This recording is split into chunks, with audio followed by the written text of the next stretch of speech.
So hi guys, welcome back to our channel Mitali study point. तो आज मैं आपके लिए लेके आई हूँ एक और रिक्रूटमेंट की नोटिस, जो कि है इंडियन आर्मी के लिए और 139th टेक्निकल ग्रेजुएट कोर्स के लिए जुलाई 2024।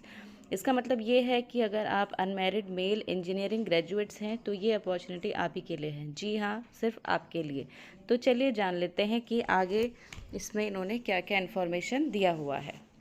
तो देखिए, सबसे पहला पॉइंट लिखा है कि applications are invited from eligible unmarried male engineering graduates, ठीक है, for 139th technical graduate course commencing in July 2024 at Indian military academy IMA Dehradun for permanent commission in the Indian army.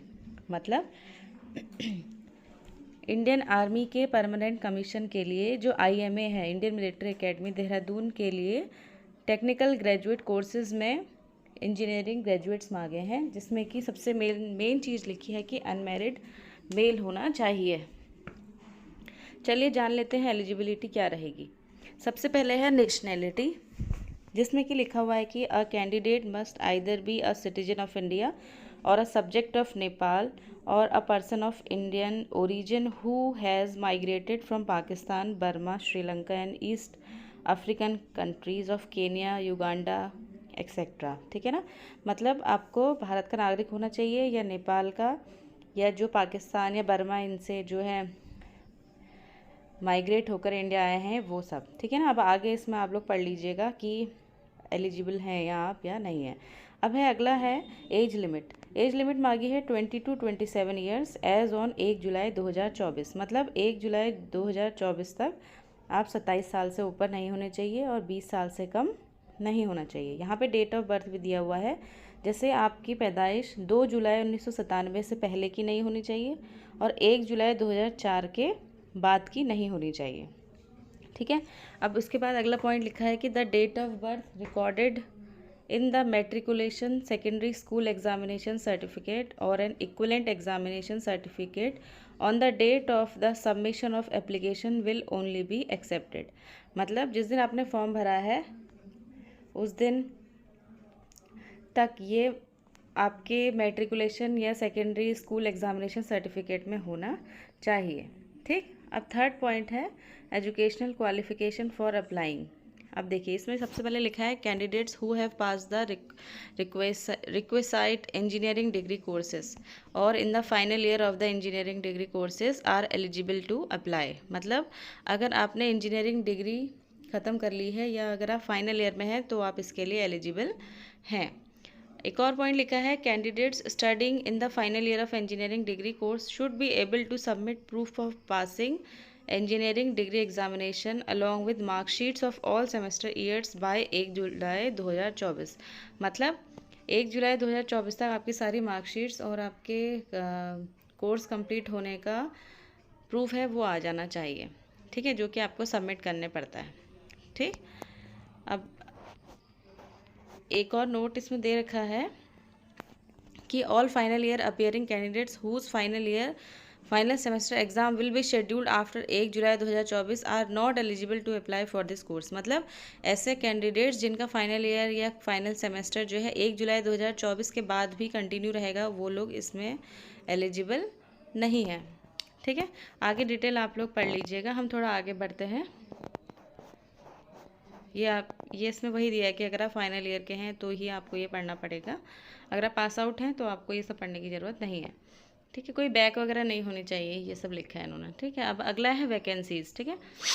देखिए, candidates must note that only the engineering streams and their acceptable equivalent streams strictly as notified in the table below will be accepted. मतलब engineering streams या उससे related अगर कोई branch है तो वो यहाँ पे इन्होंने मेंशन की हुई है, सिर्फ वही लोग एलिजिबल होंगे। जैसे देखिए, कोर इंजीनियरिंग स्ट्रीम में सबसे पहले सिविल है। ठीक। तो सिविल के अंदर देखिए सिविल, बिल्डिंग, कंस्ट्रक्शन या टेक्नोलॉजी। अब इसके अंदर जैसे अलग अलग ब्रांचेस होती हैं बीटेक में, या आपने कोई और कोर्स किया है इंजीनियरिंग का, तो उसमें कौन कौन सी मान्य होंगी वो ये लिखा हुआ है। Civil engineering, structural engineering, building engineering, ये सब होंगे। ठीक है। इसमें वैकेंसी हैं 7। ठीक। आगे बढ़ते हैं। कंप्यूटर साइंस, कंप्यूटर साइंस में देखिए क्या क्या लिखा है, computer science engineering, computer technology, MSc computer science और आईटी, ये सब लोग इसमें एलिजिबल होंगे। इसमें भी देखिए इसमें जो जो ब्रांच इसके लिए वैलिड हैं वो सब इन्होंने लिखा हुआ है, और इसमें भी 7 वैकेंसी हैं। थोड़ा और आगे बढ़ते हैं। अब आया इलेक्ट्रिकल, इलेक्ट्रिकल में देखिए कौन कौन एलिजिबल हैं। इलेक्ट्रिकल वाले, कोर इलेक्ट्रिकल वाले, इलेक्ट्रिकल एंड इलेक्ट्रॉनिक्स वाले, इलेक्ट्रॉनिक्स एंड इंस्ट्रूमेंटेशन वाले, या सिर्फ इंस्ट्रूमेंटेशन वाले, और इसमें वैकेंसी हैं 3। आगे बढ़ते हैं इलेक्ट्रॉनिक्स, इलेक्ट्रॉनिक्स में देखिए इलेक्ट्रॉनिक्स है, इलेक्ट्रॉनिक्स एंड टेलीकॉम है, electronics and communication, fibre optics etcetera, ऐसी इसके इक्वलेंट डिग्रियों के नाम भी लिखे हुए हैं, और इसमें वैकेंसी हैं 4। अब आगे बढ़ते हैं मैकेनिकल, देखिए मैकेनिकल में भी 7 वैकेंसी हैं, अपने आप इक्वलेंट डिग्री देख लीजिएगा जो भी आपने किया हुआ है। आगे बढ़ते हैं मिसलेनियस इंजीनियरिंग स्ट्रीम्स हैं ये सब, ठीक है, जिसमें कि 2 पोस्ट हैं, टोटल 30 पोस्ट हैं, ठीक है। अब इसमें लिखा है कि these vacancies are tentative and may be changed depending on the organisational requirement, ये थोड़ा चेंज भी हो सकती है, टेंटेटिव है, ठीक है। अब आगे बढ़ते हैं टाइप ऑफ कमीशन, मतलब किस बेसिस पे आपको वहाँ पे जॉब मिल रही है।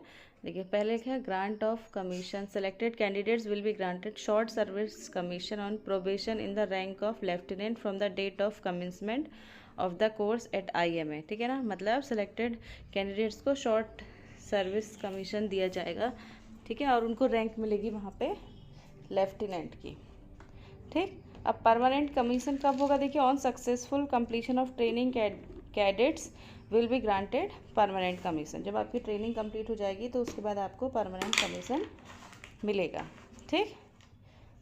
अब उसके बाद देखिए ट्रेनिंग के बारे में लिखा है, selected candidates will B detail for training at IMA में आपकी ट्रेनिंग होगी, और ड्यूरेशन ऑफ ट्रेनिंग देखिए अबाउट 12 मंथ्स, मतलब लगभग 1 साल। उसके बाद थर्ड पॉइंट क्या लिखा है, देखिए candidates will neither be allowed to marry during the period of training nor he be allowed to live with parents guardians, मतलब ट्रेनिंग के ड्यूरेशन में आप शादी नहीं कर सकते, और ना ही आप अपने पेरेंट्स के साथ या गार्जियन के साथ रहेंगे, ठीक है। अब लिखा है कि a candidate if he marries while under training, अगर अंडर ट्रेनिंग में कोई कैंडिडेट शादी करता है तो उसे डिस्चार्ज कर दिया जाएगा, ठीक है ना। अब आगे बढ़ते हैं कॉस्ट ऑफ ट्रेनिंग, देखिए the entire cost of training at IMA Dehradun is eight government expenses, मतलब सारा सरकार का खर्चा रहेगा। अब इसमें और लिखा है कि in case the gentleman cadet is withdrawn from training academy due to reasons other than medical ground or the reasons not beyond his control, he will be liable to refund cost of training इतना per week and as notified from time to time। अच्छा ठीक है, आगे बढ़ते हैं। The final allocation of army services will be made prior to passing out of gentlemen cadets from IMA and will be at the sole discretion of integrated headquarter of Ministry of Defence, keeping in view the existing policy.